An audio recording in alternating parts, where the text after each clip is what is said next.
Quando nós afirmamos que Azazel é um símbolo de Satanás e não de Cristo, nós não estamos dizendo que Satanás é um co-salvador com Jesus, como alguns apologistas profundamente tendenciosos têm dito por aí. Nós cremos, por exemplo, no verso 10, quando fala que o bode Azazel faria expiação. Eu reconheço que o termo aqui parece se aplicar a Cristo, mas ele não se aplica por alguns motivos. Primeiro, o bode Azazel era apresentado vivo. O primeiro bode é o que morria. Então, o primeiro bode fazia expiação no sentido de purificação dos pecados. Já o bode Azazel, quando fala que ele faria propiciação ou expiação, não é? O sentido não é limpar-nos do pecado, é ser responsabilizado pelos pecados que nos levou a cometer. Então nós cremos que Azazel, na verdade, é um símbolo do próprio Satanás. Né? Porque você percebe aqui no verso 8 que se lançam sortes sobre esses bodes. Um é para o Senhor e outro para Azazel. A palavra Azazel, mesmo que os eruditos não tenham muita certeza, para muitos também significa demônio do deserto. Tá? Então, um bode era para o Senhor e outro para Azazel, representando esse bode enviado para o deserto, representava Satanás, que durante o milênio, de acordo com o Apocalipse 20, vai ficar desolado nesta terra e será responsabilizado pelos pecados que levou as pessoas a praticarem. O termo expiação não é usado em referência ao bode com o mesmo significado que em relação a Cristo. Cristo expia no sentido de nos limpar, nos perdoar dos pecados. Azazel é envolvido no processo de expiação não para nos limpar, mas porque ele será responsabilizado. Os pecados são transferidos para ele, expiação aqui no sentido retributivo, punitivo, transferência. Ok? Não de substituição, porque só Cristo é o nosso substituto. E você percebe aqui, no verso 20 de Levítico, né, que o termo expiação em referência a Azazel não pode significar uma limpeza dos pecados do pecador, porque isso Cristo já fez. O verso 20 diz assim: quando Arão terminar de fazer propiciação pelo lugar santíssimo, pela tenda do encontro e pelo altar, trará à frente o bode vivo. Então colocarás duas mãos sobre a cabeça do bode vivo e confessarás iniquidades e rebeliões de Israel, todos os seus pecados, e os porás sobre a cabeça do bode. Em seguida enviará o bode para o deserto, aos cuidados de um homem designado para isso. Tá? Então, este bode, diz o verso 22, iria para o deserto, levando os pecados do povo no sentido do quê? Ele foi responsabilizado por estes, né? E aí Deus está aqui ensinando de uma forma simbólica, né, que um dia ele vai responsabilizar, castigar Satanás pelos pecados que levou as pessoas a praticarem. E nós não cremos que esse segundo bode também simbolize a Jesus, como alegam alguns intérpretes, pelo seguinte. Aqui diz, em Levítico 16, 26, uma coisa interessante. Ó. Aquele que soltar o bode para Azazel lavará as suas roupas e se banhará com água e depois poderá entrar no acampamento. Ou seja, o bode Azazel tornava cerimonialmente impuro aquele que o levava. Nós não cremos ser um significado apropriado de Cristo isso. Ninguém vai se contaminar com Cristo, mas sim com Satanás. Okay? E para finalizar, nós temos aqui uma lista de eruditos protestantes, né, que interpretam essa questão assim como nós.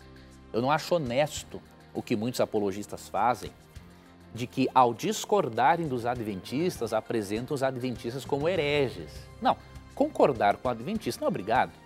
Você não precisa concordar com a minha posição acerca do bode Azazel. Agora, dizer que eu sou um herege e que eu faço de Satanás um co-salvador, aí é a pessoa ser mal intencionada, porque por que não se diz o mesmo dos demais eruditos protestantes que falam a mesma coisa? E por que acusar só os adventistas? Então isso é tendenciosidade. Né? Então aqui, nesse livro Questões sobre Doutrina, tem uma listagem aqui de eruditos, né, que pensam como nós, tá? Aqui, por exemplo, eu vou ler só uma dessas citações. Aqui, ó, o que diz o teólogo J. Russell Walden, um teólogo anglicano. Eu vou ler só essa referência, tem outras aqui. Ele diz assim: o bode para Azazel, o bode emissário, conforme essa palavra é às vezes traduzida erroneamente, simboliza o desafio que Deus faz a Satanás. Dos 2 bodes, um era para Jeová, significando a aceitação da parte de Deus da oferta pelo pecado. O outro era para Azazel. Isso deve ser interpretado provavelmente como uma pessoa estando em confronto com Jeová na cláusula precedente. Assim, Azazel é provavelmente um sinônimo de Satanás. Então, esse erudito e outros creem como nós. Então, não é uma questão para ficar acusando os adventistas de heresia, não é? Apenas por parte de alguns apologistas, infelizmente, bastante tendenciosos. Né? Agora, professor, no contexto deles, hoje nós temos o Apocalipse e a gente percebe que o milênio é uma representação exatamente do que acontecia lá nesse formato do santuário. Agora, ali, o povo de Israel tinha essa noção de que esse bode para Azazel representava o inimigo de Deus? A gente consegue ver isso em algum relato bíblico? Não, a gente consegue deduzir pelo significado da palavra, né? Porque só menciona Azazel em Levítico 16. Né? Então, pelo significado da palavra, que de acordo com alguns eruditos, até judeus, significa demônio do deserto, né? Então está subentendido que eles entendiam que isso não fazia uma referência ao Cordeiro, por exemplo, Jesus, né? Que era morto no lugar do pecador. Eles entendiam que aqueles pecados de todo o povo, do ano inteiro, era jogado lá no deserto e perdido lá. Porque Sim, Deus já havia perdoado aqui e agora tinha responsabilizado, então, aquele animalzinho. O bode Azazel era responsabilizado, então ele não fazia expiação para limpar o povo, de assumir a culpa do povo, mas ele era responsabilizado. Então, nós precisamos entender esses aspectos aí para não acusar os adventistas de heresia por uma coisa que não tem fundamento. Né? Professor, eu te falo uma coisa, isso é mais claro que a luz do sol. Pois é. Quando a pessoa começa a estudar a questão do santuário, vendo cada detalhe, consegue ver exatamente as coisas se encaixando no decorrer da história com a palavra de Deus. É o que você falou ali com o Apocalipse do milênio, onde Satanás vai ficar preso por 1000 anos aqui na Terra, sozinho, num deserto. Não vai ter quem tentar. É exatamente uma representação disso. Nós vemos quando Jesus voltar, aqueles que morreram em Cristo ressuscitarão e aqueles que estiverem vivos serão arrebatados, viverão por 1000 anos lá no céu e Satanás vai estar aqui sozinho. É exatamente o que o santuário tinha para mostrar, não é, professor? É isso Aquele mesmo. dia de purificação era um dia especial onde fazia a limpeza dos pecados do ano todo, né? Fazia a purificação do...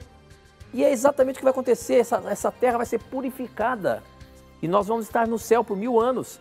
Olha como que se encaixa tudo exatamente no contexto da vinda de Jesus, da segunda vinda. E veja, Tito, no dia da expiação, que era um dia de juízo, como você falou, um dia de purificação, tem que haver um culpado, né? Então, no dia da expiação, havia o cordeiro morto, que representa Jesus, que nos purifica do pecado, mas também tem ali o autor do pecado, que vai ser responsabilizado por esses pecados. Então, nós vemos muito mais coerência nisso do que dizer que os 2 bodes representam a Cristo, sendo que no verso 26 fala que quem levava o bode Azazel ficava impuro cerimonialmente. Então, não tem como. Não vemos a lógica nessa interpretação evangélica predominante, né? Se você gostou desse vídeo, entre aqui no endereço do Na Mira da Verdade e inscreva-se no canal. Vai ser uma satisfação saber que você está acompanhando não apenas o meu canal, mas também o canal do Na Mira da Verdade, tá bom? Um grande abraço.